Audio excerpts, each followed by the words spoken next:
31 को आपने क्या वचन सुना?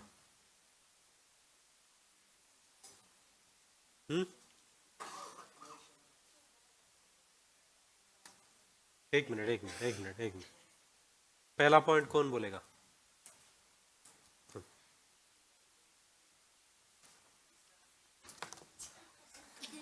31 मिट्टी का कुम्हार के बारे में हमने सुना। गुड। अगर बोलना है तो हाथ उठाने का है। कुचलता है। हाँ वही कुचलना ही। कुम्हार मिट्टी को कुचलता है। क्यों कुचलता है? मिट्टी सुन नहीं रहा था। क्यों मिट्टी सुन नहीं रहा था? क्योंकि कुम्हार के जहन में, दिमाग में एक चित्र है, एक ऐसा पात्र है जो वो उस मिट्टी से बनाना चाहता है, मगर मिट्टी सुन नहीं रहा है। उसके अंदर क्या है? अकड़ है। वो अकड़ को तोड़ने के लिए क्या करता है कुम्हार? वो मिट्टी को, अपने ऊपर मत लो, मैं तुमको नहीं बोल रहा हूं, मैं मिट्टी के बारे में बोल रहा हूं। वो मिट्टी को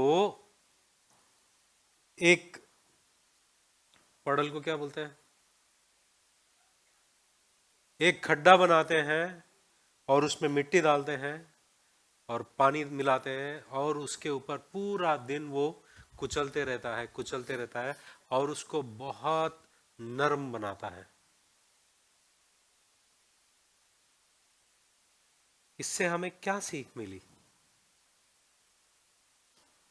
यिर्मयाह को क्या मिला? यिर्मयाह को, किसको? यिर्मयाह को। मयूर एक जमाने में यिमिरिया बोलता था। यिर्मयाह को क्या सीख मिली? यिर्मयाह को यह सीख मिली, परमेश्वर कहता है कि मैं इज़राइल को इस तरह बनाना चाहता था मगर वो सुन नहीं रहा है, तो अब वक्त आया है कि उसको उस खड्डे में डालूं और उसको नर्म बनाऊं। यिर्मयाह का किताब जब हम देखते हैं 29वां अध्याय,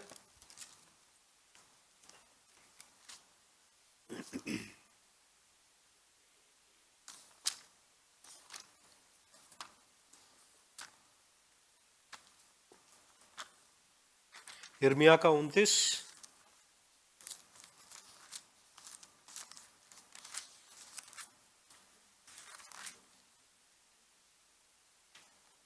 यिर्मयाह 29 में हम ये देखते हैं कि परमेश्वर जो है इस्राएल को दूसरे राज्य के हाथ में दे देता है। उसका नाम क्या है? वो कौन सा राज्य है? बाबिलोन। यस, नेबुकदनेस्सर के हाथ में दे देता है। और परमेश्वर कहता है कि जब वो कहता है कि 7वें वचन में, 8वें वचन में,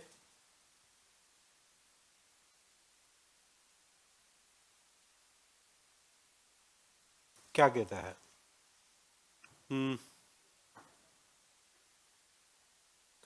11 वचन पढ़ते हैं। वहां पर लिखा है कि क्योंकि यहोवा की यह वाणी है कि जो नहीं 11 नहीं, हम लोग पढ़ते हैं 29 का 11। क्योंकि यहोवा की यह वाणी है कि जो कल्पनाएं मैं तुम्हारे विषय करता हूं उन्हें मैं जानता हूं, वे हानि की नहीं वरन कुशल ही की है, और अंत में तुम्हारी आशा पूरी करूंगा। मतलब ये उम्मीद भरी हुई कल्पनाएं, सोच, विचार। परमेश्वर यहोवा कहता है कि मेरे विचार जो इस्राएल के लिए है वो ये है कि उनको एक भविष्य देने के लिए है, उम्मीद देने के लिए है।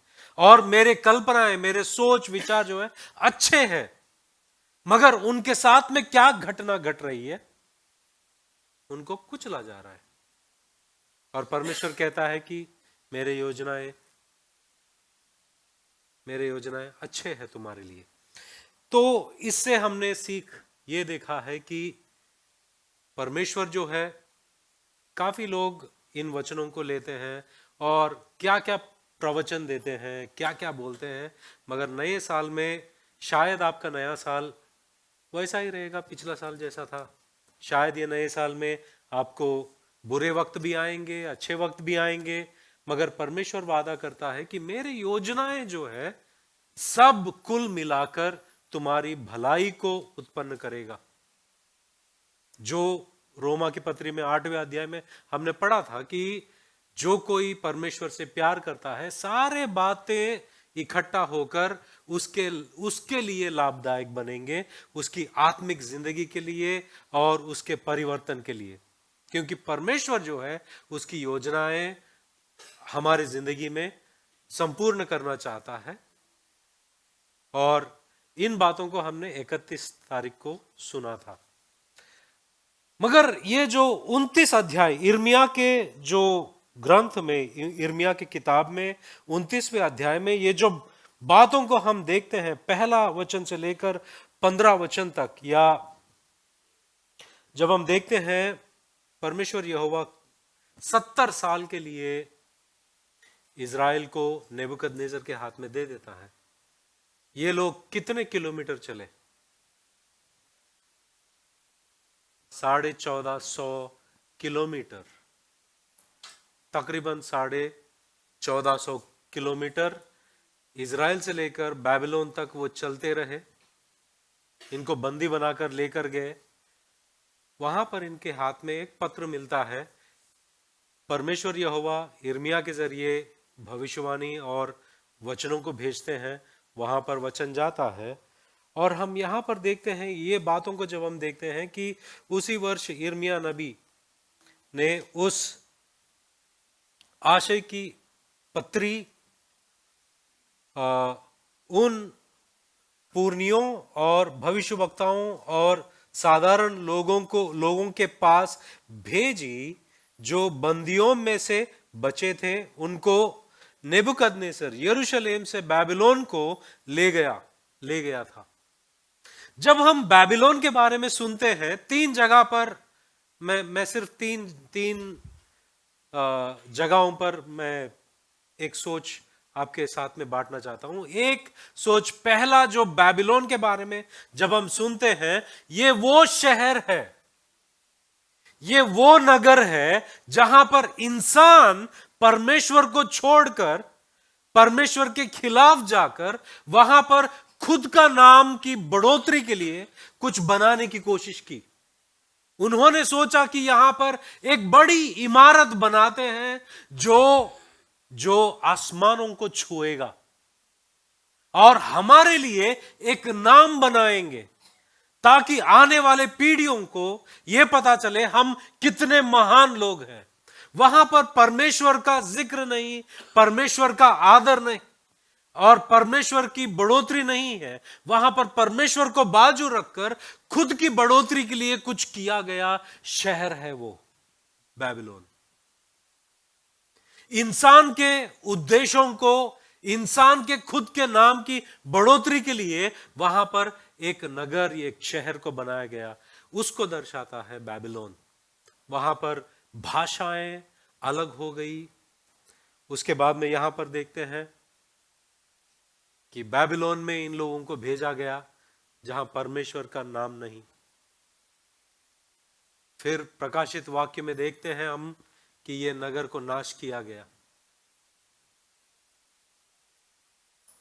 मगर बेशक यहां पर हम लोग देखते हैं कि इन लोगों को बाबिलोन को ले गया था नेबुकदनेस्सर। यहां पत्री उस समय भेजी गई जब यकोनिया राजा, और यहां पर एक लिस्ट दिया गया है किन किन को लेकर गए वहां पर और क्या हो रहा था। मगर यहां से हमको एक सीख मिलती है, एक सीख मिलती है कि जब हमको ये जो बंदी बनाकर एक जगह पर लेकर गए, एक वचन को हम पढ़ते हैं ना, इब्रानियों की पत्री 11 अध्याय 13 वचन। इब्रानियों की पत्री 11 अध्याय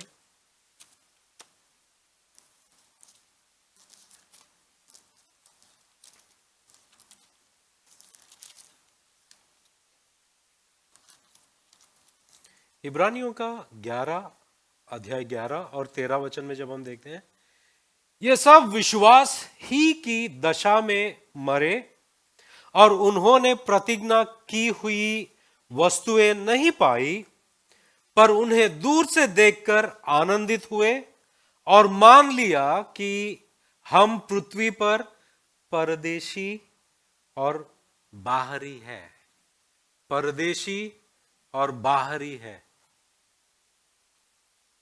मतलब ये सारे लोग, यहां पर कॉन्टेक्स्ट ये है कि पुराने नियम के सारे लोगों को बताया जाता है ये विश्वास के साथ परमेश्वर के साथ किस तरह चले हैं।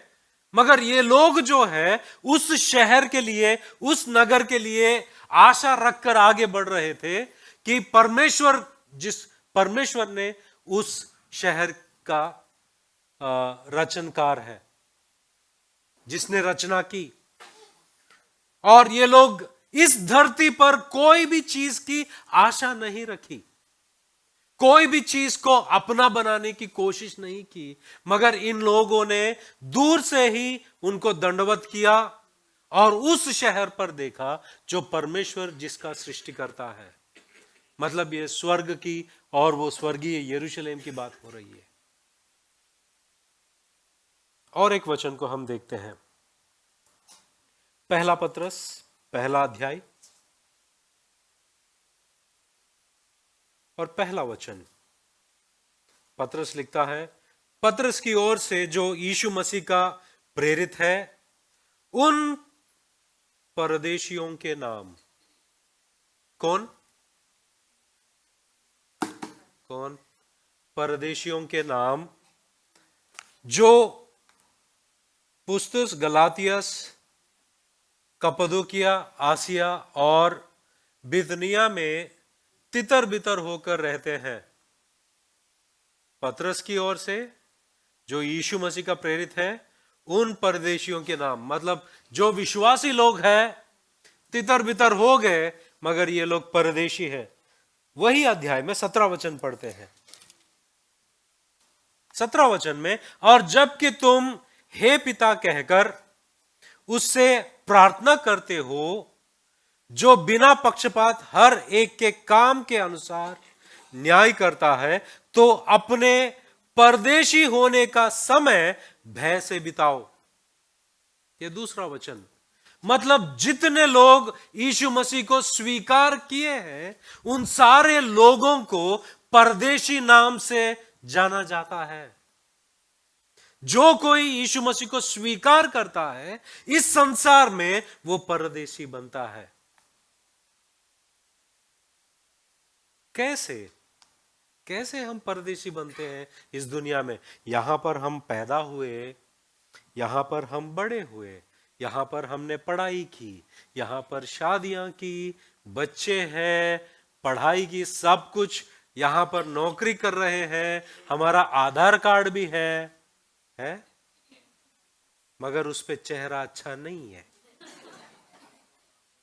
हमारा आधार कार्ड है, हमारा पैन कार्ड है, हम टैक्स भी भरते हैं, मगर वचन कहता है कि आप परदेशी हो। आप कौन हो? परदेशी हो। आप इस जगह के नहीं हो। परदेशी होने के नाते किस तरह से हमारा जीवन जीना है, जब हम यिर्मयाह की किताब 29वां अध्याय में पढ़ते हैं, परमेश्वर जो बातों को कहता है इस्राएल से, वो बातों को हम नए नियम में भी देखते हैं। कि हमें किस तरह से जीने के लिए कहा गया है। तो यहां पर हम एक तुलनात्मक रीति से वचन को देखेंगे। और पहली बात, परदेशी होने के नाते तुम्हारे दिमाग में क्या चलता है? कितने लोग यहां से दूसरे गांव गए या शहर गए या कहीं कभी कभी जाते हैं फैमिली के साथ में कहीं और देखने के लिए जाते हैं? कितने लोग गए? काफी लोग गए। क्या आप वहां बस जाने की सोचे कभी? नहीं, बस में जाने की बात नहीं कर रहा हूं, बस जाने की, वहां पर रहने की सोचा?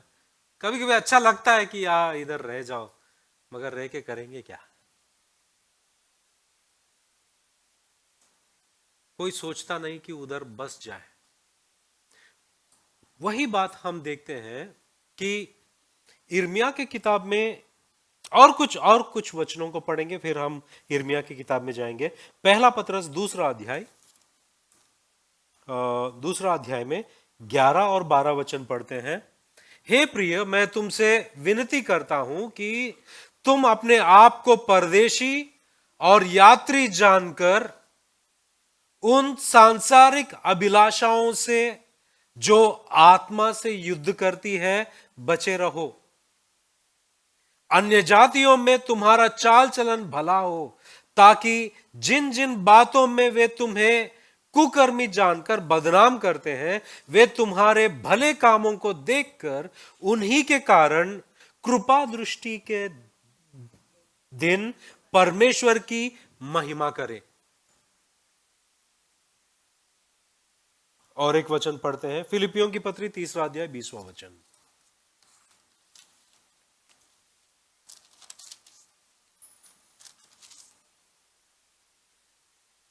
पर हमारा स्वदेश स्वर्ग पर है। कहां पर? वहां पर क्या तुमने जन्म लिया है? नहीं। पासपोर्ट है, सिटीजनशिप है, आधार कार्ड है? नहीं है। पैन कार्ड है वहां का? मगर आप कहां के स्वदेश हो? स्वर्ग। पर हमारा स्वदेश स्वर्ग पर है। तुम्हारा देश कहां है? अरे सो रहे हो? और हम एक उद्धारकर्ता प्रभु यीशु मसीह के वहां से आने की बाट जोते रहे। मतलब हम उस आशा से, उम्मीद से देखते रहे कि जिस जगह के हम वासी हैं, वहां से एक उद्धारकर्ता आएगा हमें लेने के लिए। हमें कहां ले जाएगा? हमारे नगर में, हमारे शहर में। अब यहां पर बातों को जब हम देखते हैं कि पतरस कहता है, इब्रानियों की पत्री 11 अध्याय 13 वचन में हमने पढ़ा है, पहला पतरस पहला अध्याय पहला वचन, पहला पतरस पहला अध्याय 17 वचन, पहला पतरस दूसरा अध्याय 11 और 12 वचन, और फिलिपियों की पत्री 3 अध्याय 20वां वचन। ये सारे वचनों को आपने पढ़ लिया है। अब हम यिर्मयाह की किताब में जाते हैं।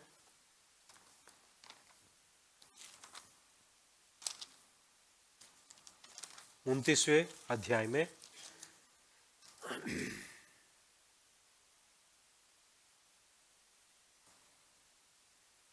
पहला, दूसरा, तीसरा वचन में हम उन सारे लोगों को देखते हैं जो यरूशलेम से जिनको लेके गए थे बाबिलोन में।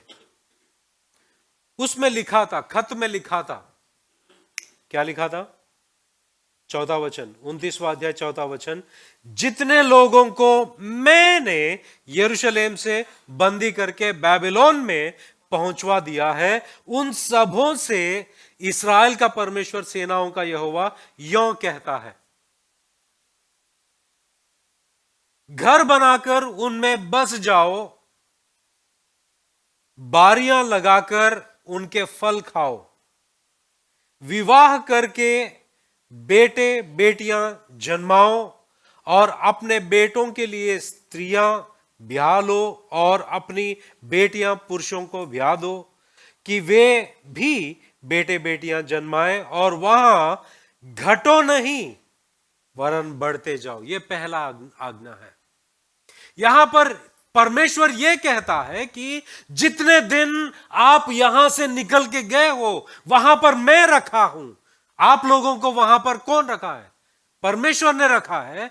वहां पर पहला चीज यह है कि परमेश्वर यह नहीं कह रहा है इस्राएलियों से कि आप घर बनाओ, बेटे बेटियों को शादी करो, मगर ऐसा नहीं कि आपके घरों में सिर्फ अपने आप में रिश्ता बनाकर वहीं पर रहो। परमेश्वर यह कह रहा है कि आप बढ़ो संख्या में, क्योंकि जेनेसिस उत्पत्ति के किताब में क्या आज्ञा दिया परमेश्वर ने? अंग्रेजी आती है, हिंदी। फूलो फलो बढ़ो, ये आज्ञा है। और यहां पर 5वां वचन, घर बनाकर उनमें बस जाओ। वचन 7, परंतु जिस नगर में मैंने तुमको बंदी करा के भेज दिया है उसके कुशल का यत्न किया करो और उसके हित के लिए यहोवा से प्रार्थना किया करो, क्योंकि उसके कुशल से तुम भी कुशल के साथ रहोगे।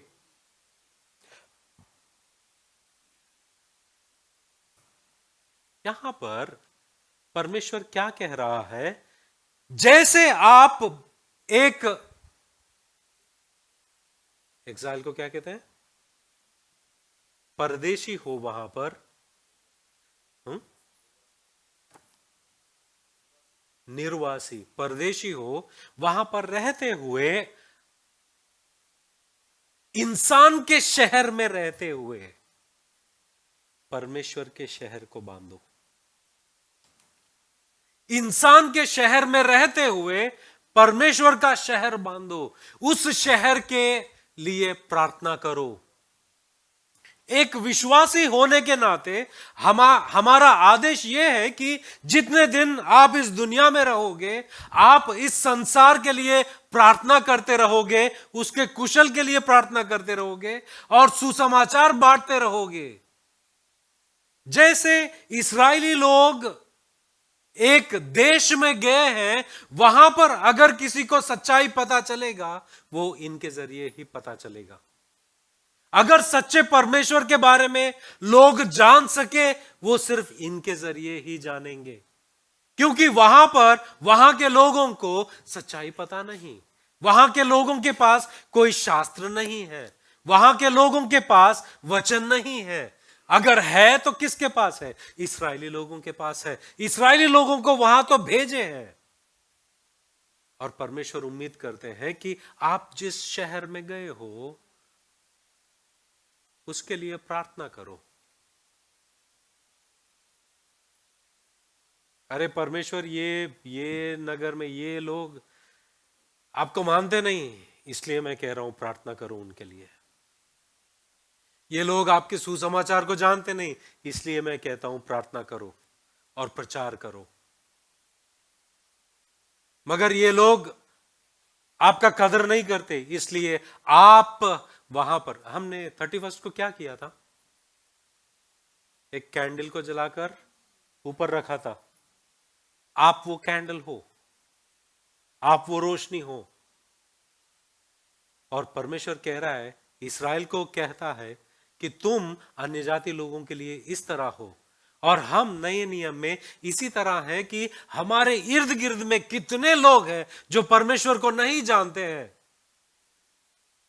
और हमें इस तरह से एक ज्योति बनकर लोगों को सुसमाचार प्रचार करना है।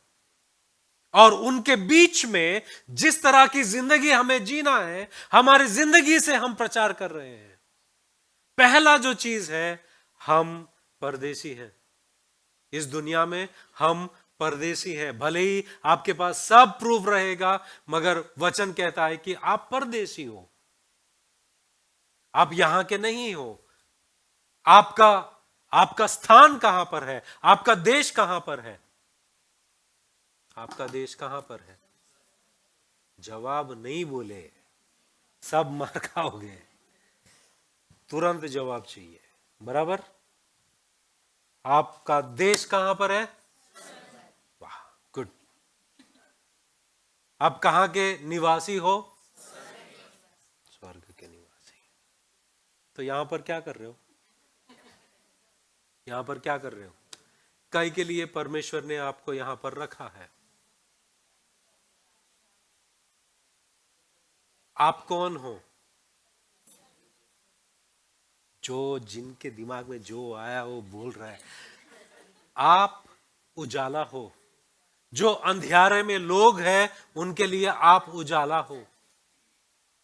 आपको परमेश्वर ने इस जगह पर, इस स्थान पर, जहां पर भी आप हो वहां पर रखा है ताकि आपके जरिए उसकी रोशनी दूसरों को फैले। और ये परदेशी, हम परदेशी हैं और यहां पर निवास कर रहे हैं। और परमेश्वर कहता है कि परंतु जिस नगर में मैंने तुमको बंदी करा के भेज दिया है उसके कुशल का यत्न किया करो। कैसे करोगे उसका कुशल का यत्न? एक चीज है, जब हम रोमा की पत्री कितने लोग लिए? रोमा की पत्री आप लोग लिए थे। कौन से अध्याय में पौलुस कहता है शासकीय लोग जो होते हैं उसके अधीन रहो?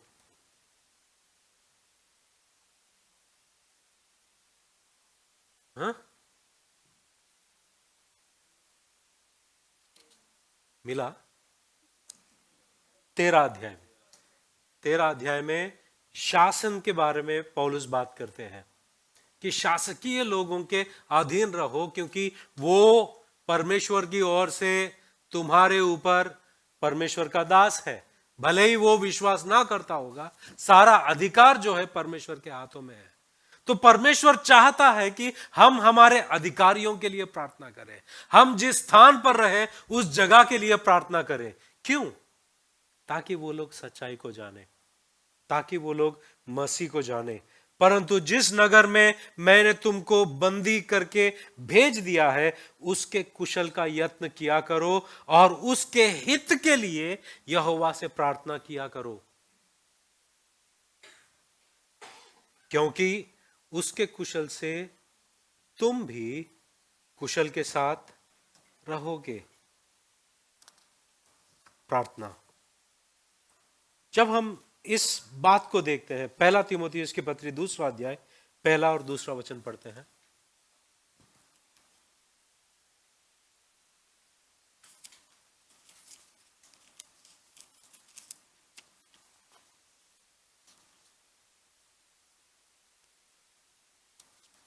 पहला तीमुथियुस की पत्री 2 अध्याय 1 और 2 वचन। अब मैं सबसे पहले यह आग्रह करता हूं कि विनती और प्रार्थना और निवेदन और धन्यवाद सब मनुष्यों के लिए किया जाए। सब मनुष्यों के लिए करो। क्या करना है सब मनुष्यों के लिए?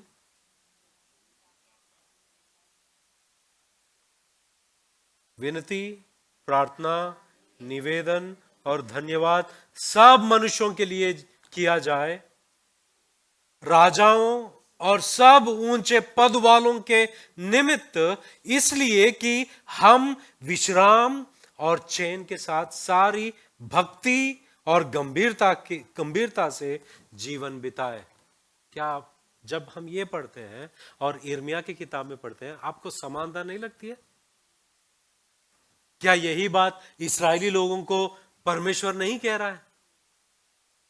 प्रार्थना करो। तो हम जो परदेश में हैं, ये जो दुनिया है वो परदेश है, तो हमें किस तरह से जीना है परमेश्वर बताते हैं। नए नियम भी बताते हैं, पुराने नियम में भी। मगर यिर्मयाह की किताब में उन बातों को हम देखते हैं। दूसरी बात हम देखते हैं कि क्योंकि इस्राएल का परमेश्वर, सेनाओं का यहोवा तुमसे यों कहता है कि तुम्हारे जो भविष्यवक्ता और भावी कहने वाले तुम्हारे बीच में हैं, वे तुमको बहकाने ना पाए, और जो स्वप्न वे तुम्हारे निमित्त देखते हैं उनकी ओर कान मत धरो। यह दूसरी बात परमेश्वर कहते हैं कि जब आप परदेश में रहते हो वहां के लोगों का सुनो मत। मगर ये लोग भविष्यवक्ता है जो है वो बाबिलोन के नहीं, ये इस्राएल के लोग ही हैं। इस्राएल के लोगों में से कुछ गलत भविष्यवक्ताएं आकर उनको ये कह रहे हैं कि अभी 2 साल में ये खत्म होने वाला है, ये 2 साल में हमारा ये जो बंदी बना के यहां पर लेकर आए ये खत्म होने वाला है, तो यहां से चले जाएंगे हम। मगर यिर्मयाह ने कहा कि 70 साल तक आप यहां से निकलोगे नहीं।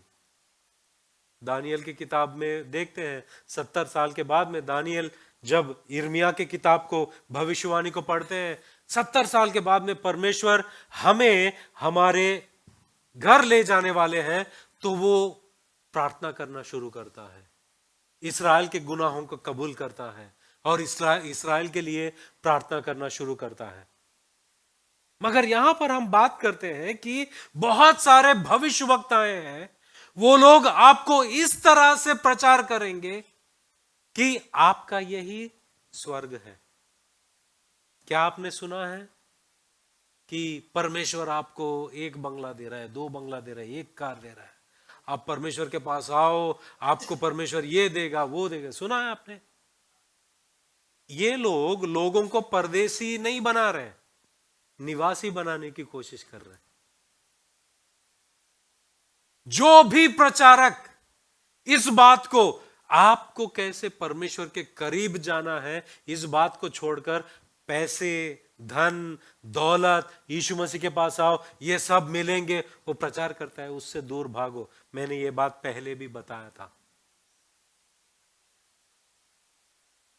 जो प्रचारक ये कहता है कि हमारे दिन बहुत कम है, सावधानी से जियो, इससे कुछ फर्क नहीं पड़ता है आप कितना खा रहे हो, क्या खा रहे हो, नहीं खा रहे हो, इससे फर्क पड़ता है हम किस तरह जी रहे हैं, इससे फर्क पड़ता है क्या हम सुसमाचार बांट रहे हैं, इससे फर्क पड़ता है कि परमेश्वर के लिए और परमेश्वर के राज के लिए हम क्या कर रहे हैं। बस इसी से आपको फर्क पता चलता है कि सच्चा प्रचारक कौन है, झूठा प्रचारक कौन है। दूसरा जो बात परमेश्वर यहां पर कहते हैं कि ये झूठे भविष्यवक्ताओं से बच के रहो।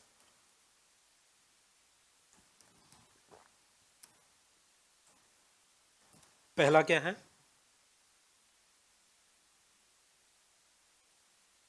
हम यहां पर परदेसी हैं, परदेसी होने के नाते हमें क्या करना है?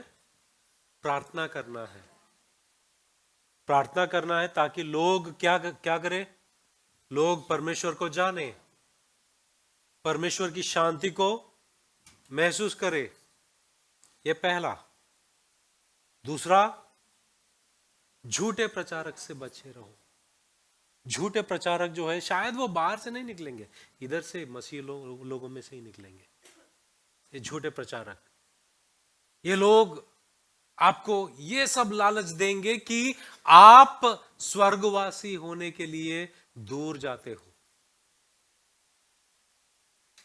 एक क्रिश्चियन का और इस दुनिया के लोगों का फर्क क्या है कि पौलुस कहता है कि मरना मेरे लिए लाभ है। क्या कहता है? मरना मेरे लिए। अगर कोई ईसाई कहता है कि नहीं यार थोड़े दिन जीने दो, थोड़ा ये सब एंजॉय करने दो, एक ईसाई हमेशा यही सोचता है कि मरना मेरे लिए लाभ है। मगर कोई शिक्षा आपको यह बताता है कि जियो और आनंद उठाओ, उससे बच के रहना। आनंद मतलब ये सांसारिक आनंद की बात कर रहा हूं। परमेश्वर में हमें सदा आनंदित रहना है। झूठे भविष्यवक्ताओं से बच के रहो, क्योंकि इस्राएल का परमेश्वर, सेनाओं का यहोवा तुमसे यह कहता है कि तुम्हारे जो भविष्यवक्ता और भावी कहने वाले तुम्हारे बीच में हैं, वे तुमको बहकाने ना पाए, और जो स्वप्न वे तुम्हारे निमित्त देखते हैं उनकी ओर कान मत धरो। कितने बार पौलुस कहता है कि अंत के दिनों में बहुत सारे ऐसे भविष्यवक्ता आएंगे, आप जो सुनना चाहते हो वो सुनाएंगे,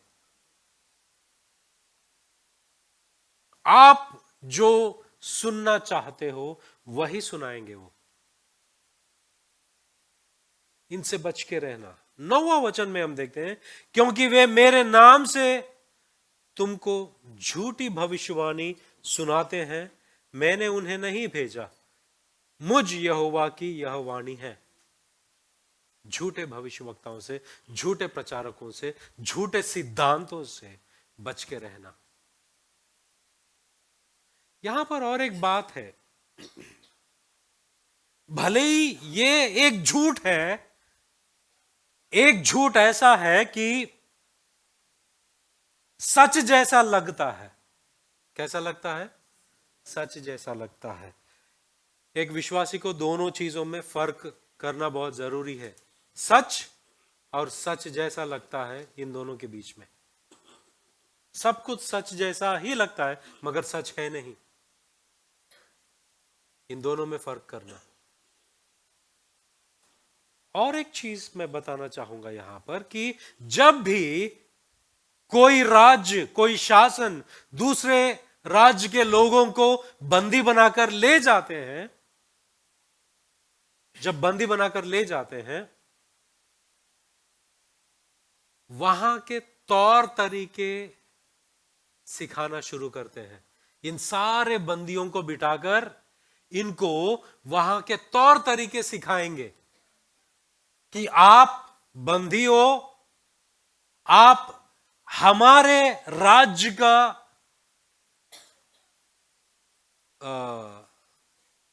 रिलीजन, धर्म को जानना जरूरी है, हमारे तौर तरीके जानना जरूरी है। और ये क्या करेंगे? इसको अंग्रेजी में असिमिलेशन कहते हैं। मतलब उसके जहन में जितना भी वो जानता है, जिस जगह से आता है, वो सारे चीजों को भुलाकर उनके चीजों को इनके खोपड़े में डालने की कोशिश करता है,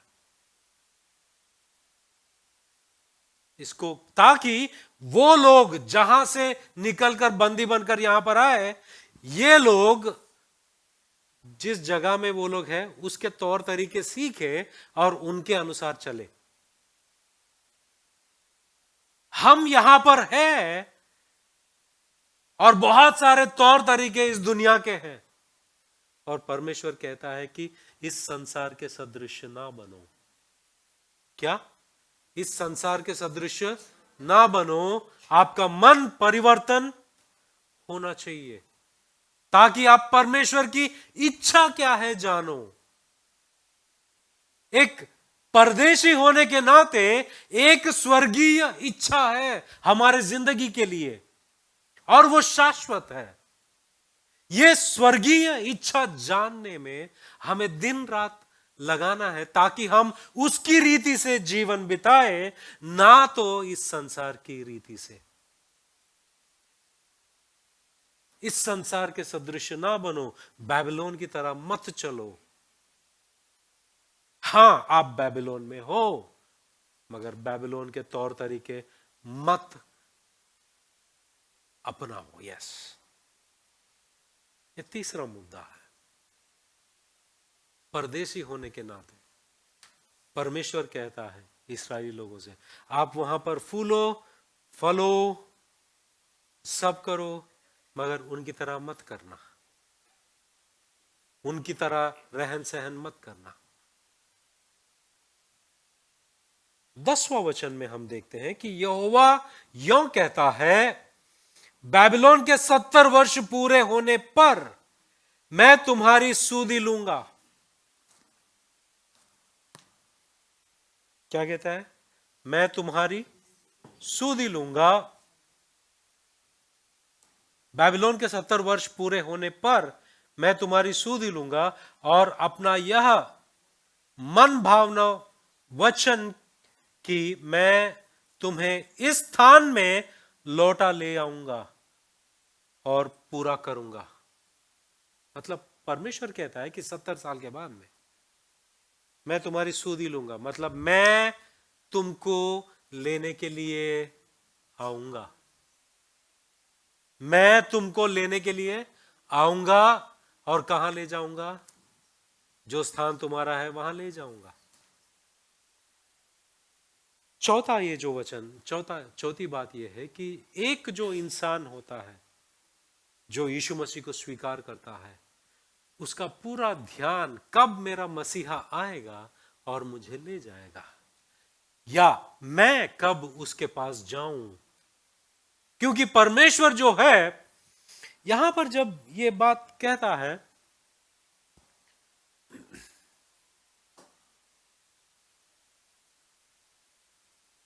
यहां पर हम देखते हैं कि परमेश्वर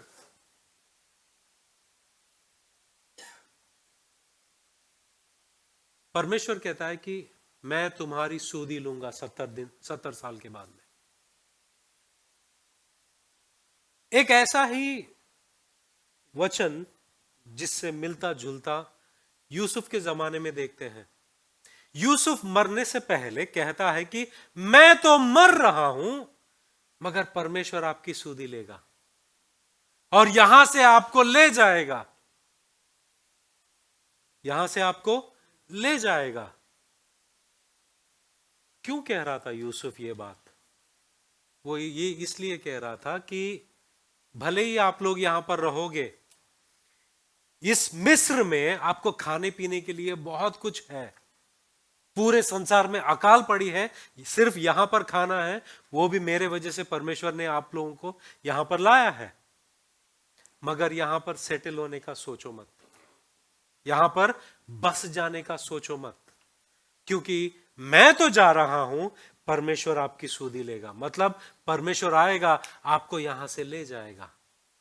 और यहां पर जब हम यिर्मयाह की किताब 29वें अध्याय में देखते हैं, परमेश्वर कहता है कि 70 साल के बाद में मैं तुम्हारी सूदी लूंगा, मैं आऊंगा और यहां से आपको ले जाऊंगा। एक नए नियम में जब हम इन बातों को देखते हैं कि परमेश्वर कहता है कि आप आपका मन इस दुनिया में, इस संसार में बस कर मत रखो।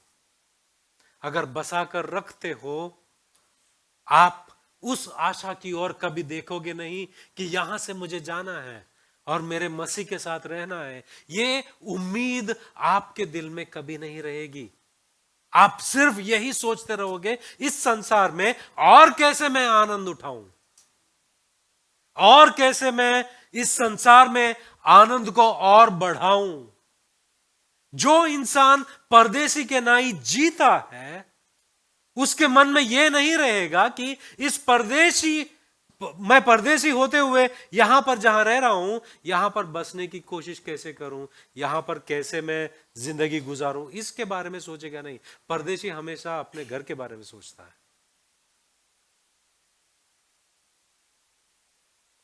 और इन वचनों में हम देखते हैं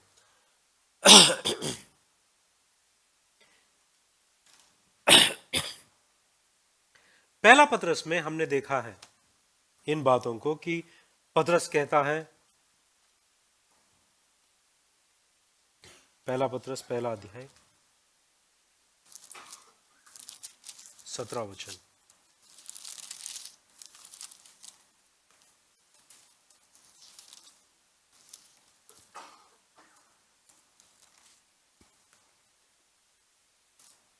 और जबकि तुम हे पिता कहकर उससे प्रार्थना करते हो, जो बिना पक्षपात हर एक के काम के अनुसार न्याय करता है,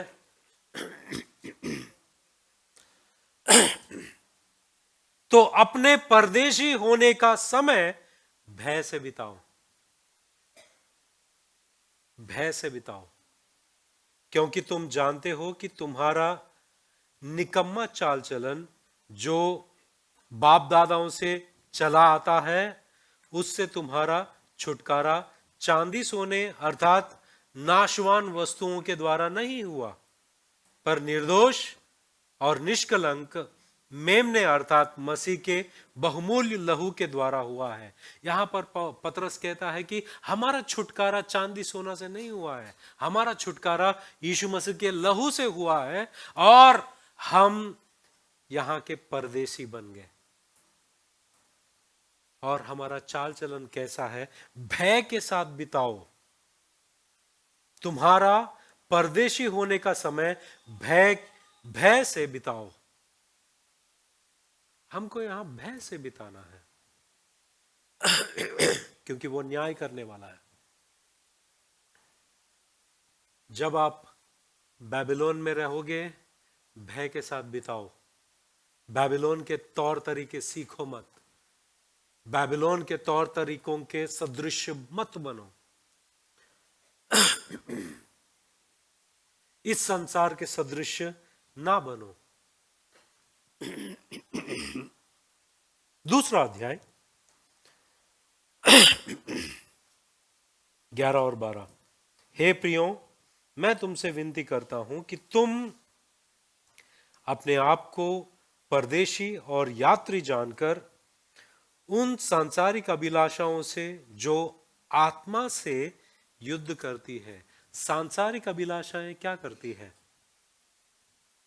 आपके किस से युद्ध करते हैं? आत्मा से युद्ध करते हैं। इसलिए पौलुस कहता है कि इस संसार के सदृश ना बनो। यहां पर सांसारिक अभिलाषाओं, जब आप बेबीलोन में जाओगे, बेबीलोन के जो तौर तरीके हैं वो आपके आत्मा से लड़ेंगे, मगर उनके तौर तरीके के अनुसार मत चलना।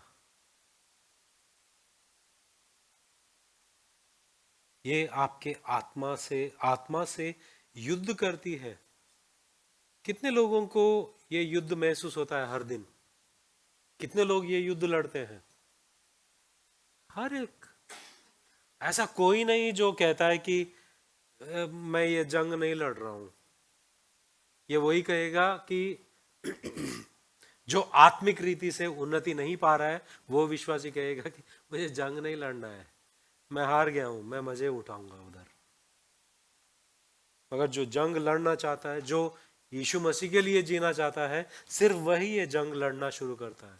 हर दिन जब सुबह उठता है, जंग छिड़ जाती है। कहां से? अभी उठूं कि थोड़ी देर सो जाऊं, वहां से शुरू होती है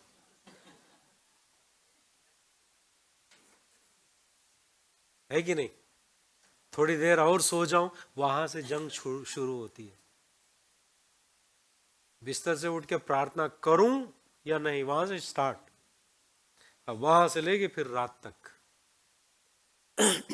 पतरस कहता है, अभिलाषाओं से जो आत्मा से युद्ध करती है, बचे रहो।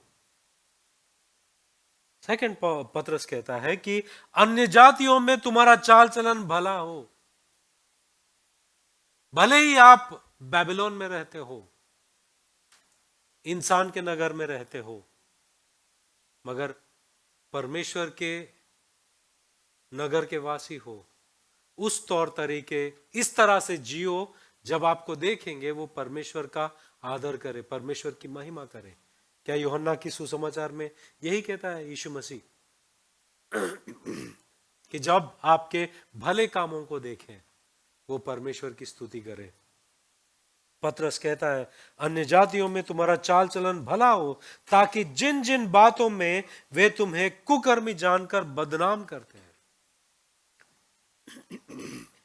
ये लोग बदनाम क्यों करना चाहते हैं? बदनाम क्यों करना चाहते हैं? बदनाम इसलिए करना चाहते हैं कि समझो आप एक इंसान हो, आप जिस जगह पर काम कर रहे हो, आपके साथ में जो लोग हैं वो लोग पीते हैं, आप पीते नहीं हो। वो आपके ऊपर इस तरह से दोष लगाने की कोशिश करेंगे और आपका जो व्यक्तित्व है उसको खींच के अपना समान बनाएंगे, ताकि आप अनोखे ना रहो। एक बार आपका इमेज को उनके साथ में एक स्तर पर लेके आए तो आप उनके लिए एक चुनौती नहीं बनोगे। अरे ये भी हमारे जैसा ही है। क्या फरीसी लोग यही नहीं कर रहे थे यीशु मसीह के साथ? अरे यीशु मसीह, मुझे पूछो, मैं बोलता हूं उनके बारे में, वो पियकड़ों से बैठते हैं, वो पियकड़ों से बैठते हैं, वो पीते हैं, किन किन के साथ में उनका मैं जानता हूं। उनके इमेज को नीचे खींचने की कोशिश कर रहे थे ताकि वो पवित्र ना दिखे।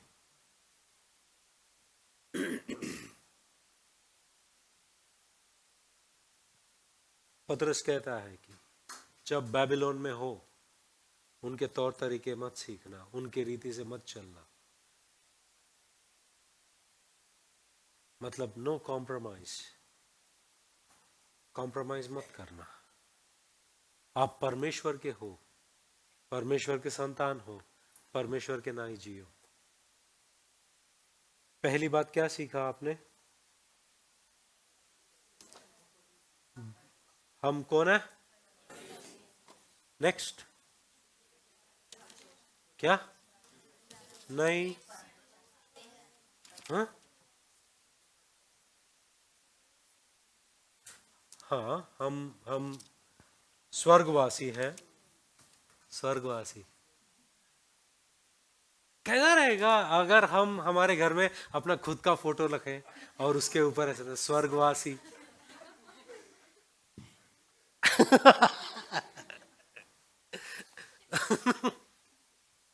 हम स्वर्गवासी हैं, बस यहां पर कुछ दिन के लिए हैं।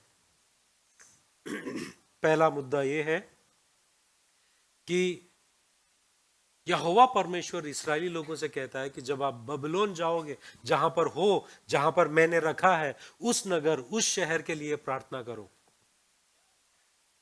उस शहर की भलाई के लिए प्रार्थना करो। हमें परमेश्वर यहां पर रखा है।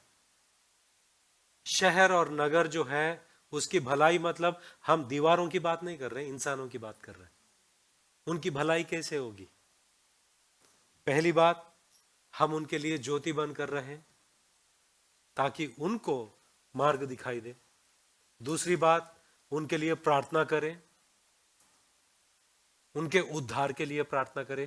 क्या वो परमेश्वर नहीं कहता है? हमने दूसरा तीमुथियुस की पत्री में देखा, दूसरा तीमुथियुस की पत्री में ही ना, पहला तीमुथियुस की पत्री दूसरा अध्याय, पहला और दूसरा वचन। नेक्स्ट क्या देखा हमने? झूठे भविष्यवक्ताओं से, झूठे प्रचारकों से बच के रहना, झूठे सिद्धांतों से बच के रहना। नेक्स्ट,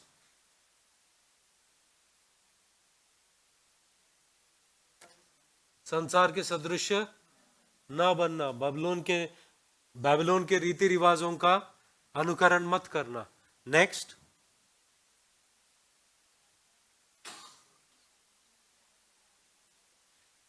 यीशु मसीह आने का इंतजार रखना, हमेशा आपका नजर मसीह पर रखना और उसके आने की बाट जोहते रहना।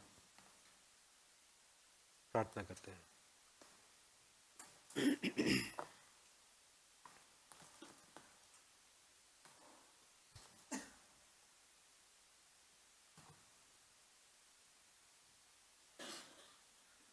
प्यारे पिता परमेश्वर, यिर्मयाह की किताब से जो आपने बातें की, एक नए नियम में एक विश्वासी के लिए वो बातें किस तरह से लागू होती हैं, इन बातों को हमने देखा है। हमें किस तरह से जीना है, इस संसार में रहते हुए आप हमसे क्या अपेक्षा रखते हैं, इन बातों को हमने देखा है। परमेश्वर, आपके अनुग्रह से इन बातों को हमारे दिलों में सिद्ध कीजिए ताकि परमेश्वर हमारा जीवन तेरी महिमा के लिए हो। यीशु मसीह के नाम से हम प्रार्थना करते हैं। आमीन, आमीन।